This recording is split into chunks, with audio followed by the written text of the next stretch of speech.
శుభం వ్యాధు శ్రీ గురుభ్యో నమః. శనీశ్వరుడు గురించి మనం మాట్లాడుకోవాలి ఈరోజు.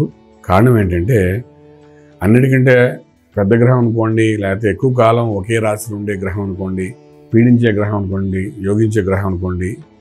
కొందరికి యోగిస్తుంది, కొందరికి పీడిస్తుంది, కొందరికి రాజయోగం ఇస్తుంది, కొందరికి రాజయోగంలో ఉన్న వాళ్ళని బలహీనపరుస్తుంది, రకరకాలుగా చేస్తుంది. కానీ శని యొక్క సంచారం ఏదైతే ఉందో 2.5 సంవత్సరాలకు ఒక రాశి నుండి ఇంకో రాశికి మారుతుంటుంది. ఈ 2.5 సంవత్సరాలు మారిన చోట ఉంటుందా అంటే శనీశ్వరుడు ఉండడు అక్కడ. కొంచెం వక్రగతితో వెనకాలలో వస్తాడు, మళ్ళా ముందుకు వెళ్తాడు, ముందు రాశిలోకి వస్తాడు, వెళ్తుంటే ఇలా రకరకాలుగా తిరుగుతుంటాడు శనీశ్వరుడు. అలాగే మనకు ఈ సంవత్సరం మార్చి 29 నాడు కుంభం నుండి మీనంలో ప్రవేశిస్తున్నాడంటే, కుంభంలో స్వక్షేత్రము, సొంత ఇల్లు, తను అనుకున్నట్టు చేయగలుగుతాడు. తనకంటూ ఒక స్థాన బలం ఉంటుంది, స్థల బలం ఉంటుంది, చాలా ధైర్యంగా చేయగలుగుతాడు. తనకున్న బలం అంటే ఎలాంటి బలం అంటే దేనైనా జయించేంత శక్తి కూడా ఉంటుంది. తను శాసిస్తే శాసించింది జరుగుతుంది కూడా. ఎప్పుడు కుంభంలో ఉన్నప్పుడు జరుగుతుంటుంది. ఈ కుంభంలో ఉన్న శనీశ్వరుడు మీనంలోకి ప్రవేశిస్తాడు. ఈ మీనంలో ప్రవేశించినప్పుడు ఏంటంటే అది తన సొంత ఇల్లు కూడా కాదు, సొంత క్షేత్రం కూడా కాదు, కానీ అటువంటి మీనరాశిలో ప్రవేశిస్తాడు. సహజంగా తనకున్న క్వాలిటీస్ ఏంటంటే, ఏ రాశిలోకి వెళ్తే ఆ రాశికి ఏలినాటి శని ప్రభావం దాని ముందు రాశికి తర్వాత రాశికి ఉంటుంది. సో ఇప్పుడు మీనంలోకి రాగానే ఏంటంటే, మీనరాశిలో వాళ్ళకి నెత్తి మీదకి వచ్చినట్టుగా ఉంటుంది, శిరస్సు మీద కూర్చున్నట్టు.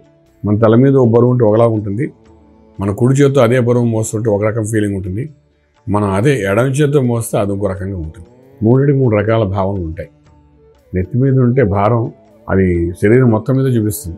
సో అటువంటి మీనరాశిలోకి ప్రవేశిస్తున్నాడు. మీనరాశిలో ప్రవేశిస్తున్నాడు అంటే చాలామంది భయాందోళన జరుగుతున్నారు. ఏం చేసేస్తాడా ఏమిటని. మనకున్న 12 రాశుల్లో శని ఒక్కసారి మారేసరికి ఎలా ఉంటుంది అనే విషయాన్ని మనం ఇప్పుడు విశేషంగా తెలుసుకోవడం ప్రయత్నం చేద్దాం. మకర రాశి వారికి, కుంభరాశి వారికి, మీనరాశి వారికి ఈ యొక్క సంచారం వల్ల ఎటువంటి ప్రభావితమై ఉంటారు, ఓన్లీ శనీశ్వరుడు ప్రభావం ఏ విధంగా ఉంటుంది అనే విషయాన్ని ఇప్పుడు తెలుసుకోవడం మనం ప్రయత్నం చేస్తున్నాం. మకరానికి మార్చి 29 తర్వాత అంటే ఏప్రిల్ 1వ తారీఖు నుండి శని 3వ ఇంట్లో ఉంటాడు కాబట్టి, విక్రమ స్థానంలో ఉంటాడు కాబట్టి ఒక యోగాన్ని ఇస్తాడు. అక్కడ 2.5 సంవత్సరాలు ఉంటారు. The more dynamic more success, ధైర్య సాహసే లక్ష్మి. మకరం వాళ్ళు ఎంత ధైర్య సాహసాలుగా పనిచేయగలిగితే అంత సక్సెస్ఫుల్ అవుతారు. అది ఏ రంగమైన డిపార్ట్మెంట్ అనుకోండి, government, central government, state government అనుకోండి, ఐటీ అనుకోండి, సాఫ్ట్వేర్ అనుకోండి, లేకపోతే ఏమైనా ఉద్యోగ రీత్యా, చదువు రీత్యా, మెడిసిన్ అనుకోండి, పీజీ అనుకోండి, అలాగే ఎంఎస్ అనుకోండి, ఏదైనా విదేశాలకు వెళ్ళాలనుకున్నా దేనికైనా ఒక ధైర్యంగా ఒక స్టెప్ వేయగలిగితే మాత్రం ఆ శనీశ్వరుడు జాగ్రత్తగా ఆ పని అయ్యేటట్టు చేస్తాడు. అంటే మకరానికి అధిపతి శనీశ్వరుడు, రాశ్యాధిపతి డైనమిక్గా తీసుకురావడానికి 3వ ఇంట్లో ఉన్నాడు. సో మకరానికి అంటే శని యొక్క సంచారం అనేది మీనంలో ప్రవేశించడం అనేది ఉన్న 12 రాశుల్లో కూడా మకరానికి, వృషభానికి చాలా బెనిఫిట్ ఇస్తాం, అంటే ప్రాఫిటబుల్గా వెళ్తుంది. మకర రాశి వారికి అదొక యోగం. సో మీనంలో ప్రవేశిస్తూనే మీ పనులు మొదలుపెట్టేయాలి, ఆలస్యం చేయకూడదు. ఒక కాంపిటేటివ్ ఎగ్జామ్స్ రాస్తున్నారు, ఏదో కన్ఫ్యూజన్ ఉన్నారు, టెన్షన్ ఉన్నారు.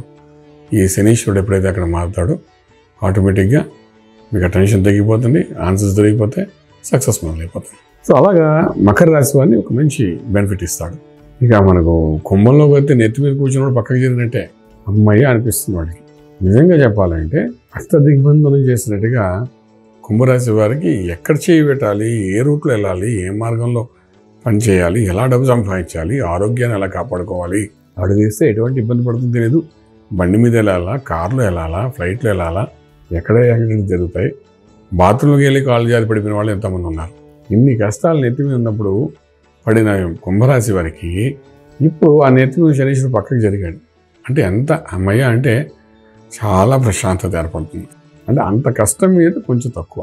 ఎప్పుడైతే అలా ఉందో మనకి ఏంటంటే అలా ఉన్నప్పుడే మనం చక్కబెట్టుకోవాలి. నేను బేసిక్ ఏంటంటే కుంభరాశి వారికి చెప్పాలనుకున్న విషయం ఏంటంటే, ఉన్న 2.5 సంవత్సరాలు ఎక్స్ట్రా ఇంకో ఏడాది వేసుకోండి, 3.5 సంవత్సరాలు వేసుకోండి. దగ్గర ఎక్కడెక్కడ డ్యామేజ్ చేశాడో మీకు తెలియదు.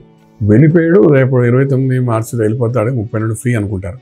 కానీ వెళ్ళే ముందు గత 3.5 సంవత్సరాల్లో మన శరీరంలో కానీ, మనసులో కానీ, ఆలోచనలో కానీ, వ్యాపారంలో కానీ, లేకపోతే మన రిలేషన్స్లో కానీ ఎక్కడెక్కడ డబ్బులు చేస్తారో మనకు తెలియదు. స్పెషల్లీ ఆరోగ్య విషయంలో ఖచ్చితంగా మీరు బాడీ టెస్ట్ మొత్తం చేయించుకోవాలి. గత 2.5 సంవత్సరాలు క్యాలెండర్ మీరు తీసుకోండి బయటికి. అనుభవంతో చెప్తున్న విషయాలు, అనుభవం అంటే నాకేదో అయిందని కాదు, మరొకసారి చెప్తున్నాను. జ్యోతిష్యాన్ని పుస్తకంలో ఉన్నది చెప్పితే చెప్పినట్టు ఉంటుంది. మన దగ్గరకు వచ్చిన వ్యక్తులు, క్లయింట్స్ వాళ్ళందరితో మాట్లాడుతున్నప్పుడు మనం కొన్ని రీసెర్చ్ చేస్తాం, అందులో నుండి కొన్ని అనుభవం వస్తుంది. ఆ అనుభవంతో చెప్పే విషయాలు ఇవన్నీ. శనీశ్వరుడు ఎప్పుడైతే ప్రవేశించాడో మీ కుంభరాశిలోకి, అప్పటి నుండి ఇప్పుడు వెళ్ళిపోతున్న మధ్యలో ఆ క్యాలెండర్ మొత్తం తీసుకోండి, గ్రాఫ్ మీరే వేసుకోండి. అప్స్ అండ్ డౌన్స్, ఎక్కడెక్కడ మీరు డౌన్ఫాల్ అయ్యారు, ఎక్కడ వెళ్ళారు, ఎక్కడ ఆరోగ్యం దెబ్బకొట్టింది, ఎక్కడ మళ్ళీ రికవరీ అయ్యారు, ఇవన్నీ చెక్ చేసుకోండి. 3 రకాలు గ్రాఫ్స్ వేసుకోండి. ఒకటి ఆరోగ్యానికి సంబంధించి, 2 ఫైనాన్స్ సంబంధించింది, 3వది మానసిక ఒత్తిడికి సంబంధించింది. 3 వేసుకోండి. ఈ 3 గ్రాఫ్స్ ఎప్పుడు డౌన్ఫాల్ అయ్యాయి, ఏ డేట్స్లోని ఏ ఇయర్లో డౌన్ఫాల్ అయింది, ఎప్పుడు మళ్ళీ టేక్ ఆఫ్ అయింది. ఆ డౌన్ఫాల్ అయినప్పుడు ఆరోగ్య విషయంలోని ఏ పార్ట్ ఆఫ్ యువర్ బాడీలోని అనారోగ్యం చూపించింది, అందు కూడా మీరు అనలైజ్ చేసుకోండి. అప్పుడు ఏంటవుతుందంటే వెళ్ళిన తర్వాత ఆ యొక్క అనారోగ్య స్థితిలో ఎక్కడైతే మీరు ఇబ్బంది పడ్డారో, 7 లక్షలు మీ నెత్తి మీద ఉన్నప్పుడు వాటిని కరెక్షన్ చేసుకో ప్రయత్నించండి. మొత్తం బాడీ టెస్ట్ చేసుకుని దానికి కావాల్సిన ట్రీట్మెంట్ ఇచ్చేసుకో ప్రయత్నించండి. అప్పుడు ఏమిటంటే వెళ్తూ ఎక్కడ డ్యామేజ్ చేస్తారో మనకు తెలియదు కదా, అది ఎస్టిమేట్ చేయగలుగుతాం. చేసినప్పుడు ఏంటంటే దాన్ని కరెక్షన్ చేసుకోగలిగితే మీ హెల్తీగా ఉండడానికి అవకాశం ఉంటుంది. ఒకసారి మీరు హెల్తీగా ఉన్నారంటే మానసిక ఒత్తిడిని బయటపడతారు, ఫైనాన్షియల్ బెనిఫిట్స్ కూడా మీకు వస్తాయి. సో ఇది ఒక రకమైన అనాలిసిస్ చేసుకోవడం, ఏళ్ళనాడు శనిని మన నెత్తి మీద ఉన్నప్పుడు శనీశ్వరుడు ఏం చేసి ఉంటాడని. ఈ 2.5 years 3.5 years చెక్ చేసుకోండి, ఇంకేం వద్దు. చేసుకుంటే you will be successful in your life. Okay, అలా చేసుకుని దాన్ని బట్టి ట్రీట్మెంట్ చేయాలి. సో మెడికల్ చెకప్ చేసుకోవాలి. తర్వాత ఏంటంటే శ్రీచక్రార్చన చేయించుకోండి. ఆ అమ్మవారి యొక్క అనుగ్రహం, మనలో కొంత శక్తి కోల్పోతాం మనం. అనుభవం వస్తుందంటారు కానీ ఒక వయసు దాటిన వాళ్ళకి అనుభవంతో పని లేదు. శక్తి కోల్పోతే మళ్ళీ రాదు. అంటే శరీరంలో అమ్మవారి యొక్క శక్తి ప్రవేశించాలి. ప్రవేశించినప్పుడే మళ్ళీ నార్మల్ మనిషి కింద అవుతాం. సో దానికోసం అంటే శ్రీచక్రార్చన చేసుకోవడం, తీర్థం తీసుకోవడం, అమ్మవారి పూజ చేసుకోవడం, తీర్థం తీసుకోవడం, అమ్మవారికి అభిషేకం చేయడం, ఈ రకమైన కొన్ని ప్రక్రియలు, మెడికల్ ట్రీట్మెంట్స్ ఇవన్నీ ఒక 4 రోజులు కానీ చేసుకోగలిగితే శనీశ్వరుడు అయిన తర్వాత అప్పుడు మీరు నార్మల్ మనిషిగా తయారవుతారు. అవి చేయడం చాలా అవసరం పడుతుంది మీకు. ఇక మీనలో ఇప్పుడెప్పుడు ఎంట్రీ ఇస్తున్నాడు, ఉన్న ఏ మార్గం బ్లాక్ చేస్తారో మనకు తెలియదు. కానీ ఒకటేంటంటే శనీశ్వరుడు ఇల్లు కాదు, సొంత ఇల్లు కాదు కాబట్టి అంత ధైర్యంగా అంత తొందరగా మిమ్మల్ని ఇబ్బంది పెట్టడానికి ఛాన్సెస్ తక్కువ. గురువు ఇంట్లోకి వచ్చాడు కాబట్టి సహజంగా వాడు పెట్టవలసిన ఇబ్బంది పెట్టాలి కాబట్టి పెడతాడు. ఎప్పుడు పెడతాడు? ఏళ్ళనాడు శని ఆరంభంలో పెడతాడు. అప్పుడు కుంభంలో ఉంటాడు కాబట్టి బలవంతుడు కాబట్టి వాడు మీనరాశిని ఇబ్బంది పెడతాడు. అప్పుడు పెట్టాడు కదా, ఇప్పుడు నెత్తి మీద రాగానే కూడా పెడతాడా అంటే కాంబినేషన్స్ మారిపోయి ఇక్కడ. కుంభరాశిలో శని, కుంభంలో శని బలవంతుడు, మీనంలోని మేషంలోని కొంచెం బలం తక్కువే ఉంటుంది వాడికి. సో మీనంలోకి వచ్చాడు కాబట్టి, నెత్తి మీదకి వచ్చాడు కాబట్టి ఇప్పుడు పెడతాడు అని భ్రమలో కంటే మీనరాశిలోకి వచ్చాడు కాబట్టి తన సొంత ఇల్లు కాదు కాబట్టి పెడతాడు. కానీ మరి అంత తీవ్రంగా ఉండకపోవచ్చు, సొల్యూషన్స్ దొరకవచ్చు. పెట్టిన ఇబ్బంది సొల్యూషన్ దొరకవచ్చు. ఎలా దొరుకుతుంది? రాస్యాధిపతి బలం మనం పెంచుకునే అవకాశం ఉంది. అది గురు బలం పెంచుకోవాలి. గురు మంత్ర సాధన చేయాలి. ఎవరిని మీరు గురువుగా భావిస్తున్నారో ఆ గురువు యొక్క మంత్రం సాధన చేసుకుంటూ కానీ మనం ముందుకెళ్ళడానికి ప్రయత్నం చేయగలిగితే ఆ గురు మంత్రంలో కొన్ని ఆలోచనలు వస్తాయి. ఆ ఆలోచనతో శనీశ్వరుడికి పీడనాన్ని ఎలా తప్పించుకోవాలా, ఎలా ఎదుర్కోవాలా దానికి కావాల్సిన శక్తి కూడా వస్తుంది. వచ్చినప్పుడు డెఫినెట్గా యూఆర్ సక్సెస్ఫుల్ మీ దే. వచ్చిన లాజిక్ చెప్తాను, అంతగా ఇంకేం లేదు. సో ఈ రకంగా మకరానికి ఒక యోగము, కుంభానికి ఒక రిలాక్సేషను, మీనానికి అనుభవంతో కూడిన ఒక అవకాశము, ఈ 3 జరుగుతుంటాయి కాబట్టి ఈ రకంగా ఈ 3 రాశి వాళ్ళు మంత్రసాధన చేసుకుంటూ వెళ్ళగలిగితే డెఫినెట్గా రాశి మార్గంలో రాజ్యం పొందగలుగుతారు. శుభం బియాత్. పూర్తి వివరాలకు సంప్రదించండి శ్రీ వేదమాత గాయత్రి జ్యోతిష్యాలయం, బ్రహ్మశ్రీ మంతా సూర్యనారాయణ శర్మ గారు, Srinilayam, first floor, 101, Sai Vaibhav layout, Chitrapuri colony పక్కన, కాజాగూడ, హైదరాబాద్ 500008.